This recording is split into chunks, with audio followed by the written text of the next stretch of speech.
فنودیا یا ھذا ما اذن لک فی زیارت قبر حبیبنا الا وقد قبلنا، کہا کہ او حاتم اگر ہم تمہیں خالی لوٹانا چاہتے تو محبوب کی قبر پر آنے کی اجازت ہی نہ دیتے۔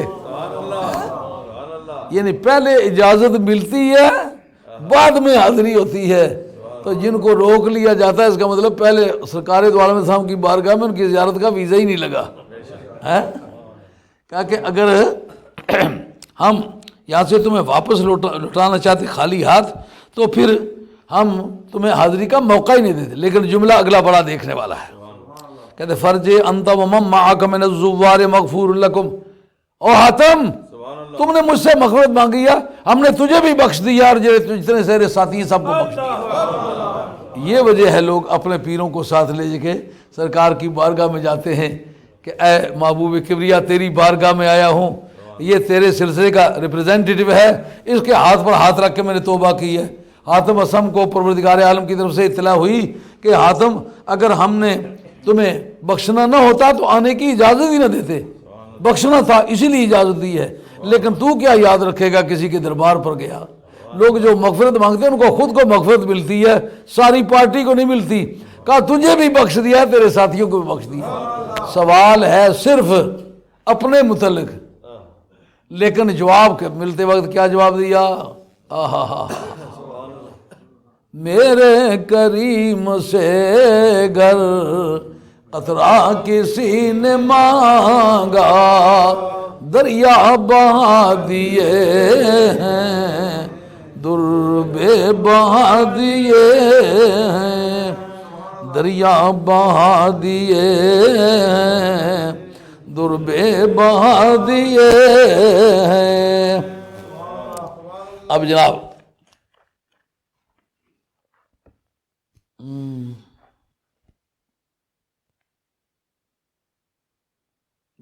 گھنٹہ پر غالباً ہو گیا، اس سے اگلا چیپٹر اب یہ چھیڑنا چاہتے تھے کہ سرکار دو عالم صاحب اس کو جوابی طور پر کیا جملے بولتے ہیں، جو کہتا الصلاۃ والسلام علیک یا سیدی یا رسول اللہ۔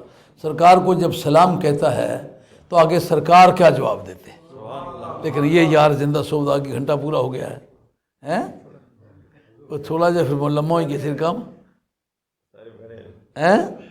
نہیں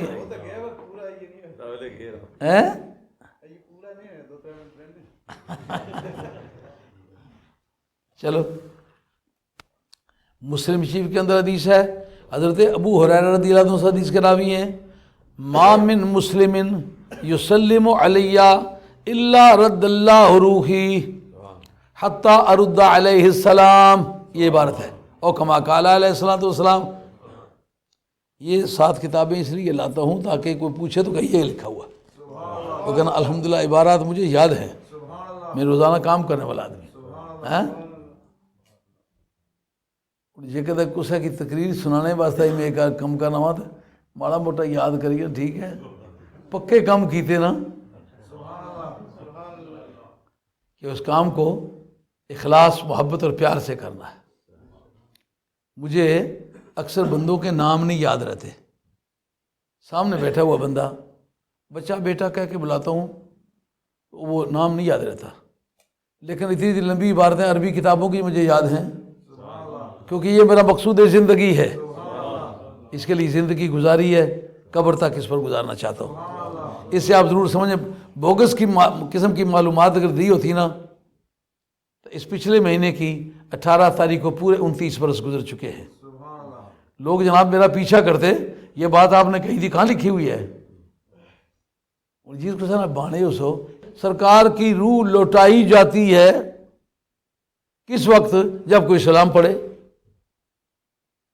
پھر اس سے ثابت ہے جب تک کوئی سلام نہیں پڑھتا اس وقت تک تو مردہ ہی ہوتے ہیں معاذ اللہ۔ جو آپ سنو کہا کہ اگر سلام کا سلسلہ ٹوٹے پھر تو روح الگ ہوگی، اگر کوئی ایسا وقت آئے ہی نہیں کہ لاکھوں کی تعداد میں درود پڑھنے والے ہوں۔ یہ صرف قبر کی بحث نہیں، کہا ما من مسلم یسلم علیہ، کوئی بھی مسلمان ایسا نہیں جو سلام مجھے پڑھے، خواہ عرب میں پڑھے کہ عجم میں پڑھے، اور کوئی نہیں پڑھے گا، اللہ تو ہر وقت پڑھتا ہے نا۔ اور کوئی نہ پڑے فرشتے 70,000 صبح آتے ہیں شام تک وہ رہتے ہیں، شام کا چارج دے کے اس وقت چلتے ہیں جب 70,000 اور آ جائے۔ کوئی وقت پھر یہ 70,000 کا تانتا تو ہر وقت سرکار کی قبر پر بنا ہوا ہے۔ یہ تو وہ ہیں کہ جو آسمانوں سے آتے ہیں، جو زمینوں سے آتے ہیں۔ اس جگہ عشاء کا وقت ہے، دوسرے ملک میں صبح کا وقت ہے، تیسرے ملک میں ظہر کا وقت ہے، چوتھے ملک میں عصر کا وقت ہے۔ ایسا وقت کوئی نہیں آتا اذان کوئی نہ ہو رہی ہو، ایسا وقت کوئی نہیں آتا کہ سلام پڑھنے والا کوئی نہ ہو، اور کسی وقت اگر منکر بھی ہے تو جو نماز پڑھے گا السلام علیکہ ایھا النبی کہے گا کہ نہیں؟ کابو ڈاڈا آئے ہیں پترا، آخ کیسا سرکار کی یا نہ آخنے پترا نماز پڑھ جائے تو آڈا صاحب کریے۔ السلام علیکہ ایھا النبیو، ایھا النبیو کہ میں نے یا نبی، یہ ویریئنٹس ہیں اس کے قرات کے مختلف شکلیں ہیں۔ یا رسول اللہ کا معنی، یا نبی اللہ کا معنی، یا ایھا النبیو کا معنی بالکل ایک ہے، استعمال بھی ایک ہے۔ اور کسی جگہ اگر تو اس کو شرک سمجھتا ہے مجھے بتا نماز کے اندر بھی شرک ہے کہ نہیں؟ وہ کون سی بات ہے نماز کے اندر ہو تو شرک نہ ہو، نماز کے باہر ہو تو شرک ہو؟ تو جناب پوری دنیا میں نمازیں پڑھی جا رہی کہ نہیں پڑھی جا رہی؟ یہ 70,000 ملائکہ صبح آتے ہیں، شام کے وقت ہو جاتے ہیں، شام کے وقت جاتے اس وقت جب 70,000 اور آ جائے، یہ صلاۃ و سلام پڑھتے پڑھتے جاتے ہیں، وہ صلاۃ و سلام پڑھتے پڑھتے آتے ہیں۔ ان اللہ و ملائکتہ یصلون علی النبی، کوئی بھی فرشتہ ایسا نہیں آئے یا نہ آئے صلاۃ و سلام تو پڑھتا ہے۔ ان اللہ و ملائکتہ یصلون علی النبی، جتنے بھی فرشتے سرکار پر سلام پڑھتے ہیں، تو پھر ہر مرتبہ تو ایسا نہیں ہوتا کہ اس کو واپس روح بھیجی جائے۔ سرکار دو عالم علیہ السلام نے یہ بتانا چاہا کہ سبب کیا ہے کہ سلام پڑھنا، مسبب کیا ہے میری باڈی کے اندر روح آنا۔ اگر سبب میں دوام ہو تو مسبب میں دوام ہوتا ہے۔ نہیں بات سمجھ آئی؟ سورج جب نکلے تو روشنی ہوتی ہے، اگر سورج ڈوبے ہی نہیں تو پھر سرکار کا یہ فرمانا مجھ پر سلام پڑے تو میری روح واپس آتی ہے۔ اگر ایسا کوئی وقت آتا ہی نہیں کہ وقت تو ہو پر سلام نہ ہو، فرشتے تو نہ روٹی کھائیں، نہ پانی پئیں، نہ قضائے حاجت کریں، نہ وضو تازہ کرنے کے لیے جائیں، نہ بیمار ہوں، نہ ان کا ہاضمہ خراب ہو، سب حالتوں میں ہر وقت درود پڑھتے ہیں۔ جب ہر وقت درود پڑھتے ہیں تو ہر وقت سرکار کی باڈی کے اندر روح موجود ہے، پھر جس وقت بھی کوئی سلام پڑھے تو دقت نہیں ہے۔ پھر لگاتار کیوں سبب ذکر کیا ہے، سبب سلام پڑھنا ہے، صلاۃ پڑھنا ہے، اور وہ سبب اگر ہمیشہ تو مسبب ہمیشہ ہے۔ اچھا اس پر چل کر کے تھوڑی سی اور گفتگو کرتے ہیں۔ امام بہقی کی کتاب الاعتقاد میرے کتب خانے کے اندر موجود ہے، اس کے اندر موجود ہے۔ یہ تو سرکار کا معاملہ ہے، باقی سارے نبیوں کے بارے میں کیا عقیدہ ہے کہ نبیوں کی باڈیوں سے روح جدا ہوتے ہیں؟ کا اصل قصہ یہ ہے جس نبی کی جب بھی کبھی جہاں کہیں روح نکالی جاتی ہے تو فیصلہ کرنا ہوتا ہے رکھیں اس کو کہاں۔ نبی کے راستے میں آزمائشیں ضرور ہوتی ہیں۔ گل ماڑی اکھی کھولی تو سن سو جی ہے کا نوٹی ہوئے تو دوئی کھولی ہوئے ہے نا، نکے نکے ہونے سے ہاں ایک باری سانگیاں سانگ لایا تو وہ سانگیا جڑا مزاقیہ جڑا نا اس کی چھتر جا مارنے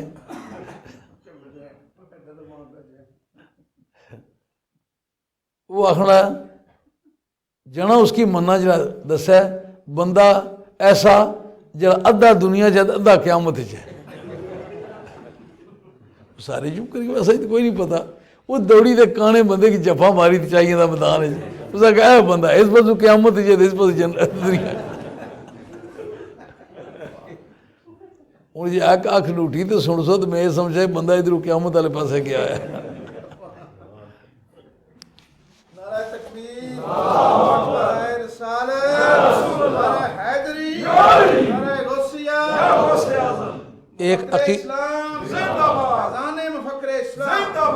ایک عقیدے کا مسئلہ ہے کہ نبیوں پر آزمائشیں ضرور آتی ہیں۔ آپ لوگ علماء کرام دھیان سے یہ بات سنیں، نبیوں پر آزمائشیں ضرور آتی ہیں لیکن زوال مرتبہ نہیں آتا۔ نبیوں کے ساتھ رب کی جو دوستی ہے نا، دوستی بھی ہو اور ذلیل بھی کرے، ایسا نہیں ہوتا۔ جو عزت نبی کو دی ہے نا وہ واپس نہیں لی جایا کرتی۔ اسی لیے ہمارے ناسخ و منسوخ کے چیپٹر میں اصول تفسیر کے اندر یہ بحث ہے کہ اگر کسی آیت میں سرکار کی فضیلت ہے، اس کے بارے میں کوئی آدمی کہے یہ منسوخ ہے، ہرگز منسوخ نہیں ہو سکتی۔ کیوں کہ نبی کو فضیلت دی تو جا سکتی ہے، واپس نہیں لی جا سکتی۔ وَلَلْآخِرَةُ خَيْرٌ لَكَ مِنَ الْأُولَىٰ، اگر کسی آیت کے اندر سرکار کی فضیلت ہے، آپ سمجھ جائیں کہ یہ ناسخ آیات میں سے، منسوخ آیات میں سے ہرگز نہیں ہو سکتی۔ اٹل فیصلہ ہے، کیونکہ نبیوں کو مرتبے دیے جایا کرتے، واپس نہیں لی جایا کرتے۔ اس پرنسپل کے تحت جس وقت نبی کی روح نکالی جاتی ہے، پھر رکھے اس کو کہاں جو اس کی باڈی ہے نا اس سے افضل جگہ ملے تو وہاں رکھیں گے۔ اب نبی کی باڈی ایسی چیز ہے کہ نبی کی باڈی کا درجہ جنت سے بھی افضل ہے، عرش الہی سے بھی افضل ہے، لوح سے بھی افضل ہے، قلم سے بھی افضل ہے۔ اسی کے تحت اس پر اتفاق ہے تمام عالم اسلام کا، اپنے اور بیگانوں سب کا۔ التصدیقات لطف التلبیسات، یہ کتاب علماء دیوبند نے لکھی ہے۔ اس کے اندر کہا کہ نبی پاک علیہ السلام کی قبر شریف کی وہ مٹی جو سرکار کی باڈی سے لگتی ہے، اس کا درجہ کعبہ شریف سے افضل ہے، بیت المقدس شریف سے افضل ہے، مسجد حرام سے افضل ہے، مسجد نبوی سے افضل ہے، لوح سے افضل ہے، قلم سے افضل ہے، عرش الہی سے افضل ہے۔ اچھا پھر اس کو رکھیں کہاں؟ کہا اس کو جنت میں رکھیں؟ کہا نہیں، نبی کے بدن کے مقابلے میں جنت کی قیمت کم بنتی ہے، زوال مرتبہ بنتا ہے، پھر اس کو کہاں رکھیں؟ کہا سب سے افضل اگر اسی کی اپنی باڈی ہے واپس یہی رکھ دو۔ یہ کس نے لکھا ہے؟ علامہ بہقی نے، جن کا سنہ وفات 458 ہے۔ یہ شاگرد ہے امام حاکم مستدرک کا، اور یہ آدمی اپنے وقت کا نامی آدمی ہے، اپنے اور بیگانوں نے اس کی بڑی تعریف کی ہے، جس کو بہت اچھا محدث کہنا چاہتے، کہتے یہ بہقی وقت ہے۔ جیسا قاضی صلی اللہ صاحب پانی پتی کو لوگوں نے، اپنے وقت کے لوگوں نے کہا یہ بہقی وقت ہے، تو بہقی نے یہ بات لکھی ہے کتاب الاعتقاد کے اندر کہ نبیوں کی باڈیوں سے روح نکال کے ان کو واپس ان کی باڈی میں کر دی جاتی ہے۔ تو پھر یہ بھی تسلسل کا ایک ثابت کرنے کا طریقہ ہے۔ کہتے ہیں جب تک پھول کھلتے رہیں، بلبل چہکتے رہیں، دشت و دمن مہکتے رہیں، خدا کرے کہ تجھے عزت ملے۔ جب تک سورج مشرق سے طلوع ہو کر مغرب میں غروب ہوتا رہے، خدا تجھے عزت بخشے۔ جب تک کہ 14ویں رات کے چاند سے سارا آسمان روشنی سے بھر جائے، خدا تعالیٰ تمہیں عزت عطا فرمائے۔ جب تک عید کے موقعوں پر مائیں اولادوں سے مل کر خوشی محسوس کرتے رہیں، خدا تجھے عزت عطا فرمائے۔ یہ کیا طریقے ہیں دوام ثابت کرنے کے لیے؟ سرکار نے بتلایا کہ درود شریف یہ ثابت کرے گا کہ میری روح میری باڈی میں ہے۔ سبب کیا ہے؟ درود شریف پڑھنا۔ مسبب کیا ہے؟ روح میری باڈی میں ہونا۔ تو درود ہمیشہ ہی پڑھا جاتا ہے، اس لیے سرکار کی باڈی میں ہمیشہ ہی آپ کی روح رہتی ہے۔ اچھا وہ سلام کہتے ہیں، ایک کو کہتے ہوں گے، دو کو کہتے ہوں گے، چار کو کہتے ہوں گے، 10 کو کہتے ہوں گے، پوری دنیا میں سرکار نے فرمایا میں اس کو سلام کا جواب دیتا ہوں۔ بات سمجھ آ رہی نہیں آ رہی؟ اعتراض سمجھ میں آیا کہ نہیں آیا؟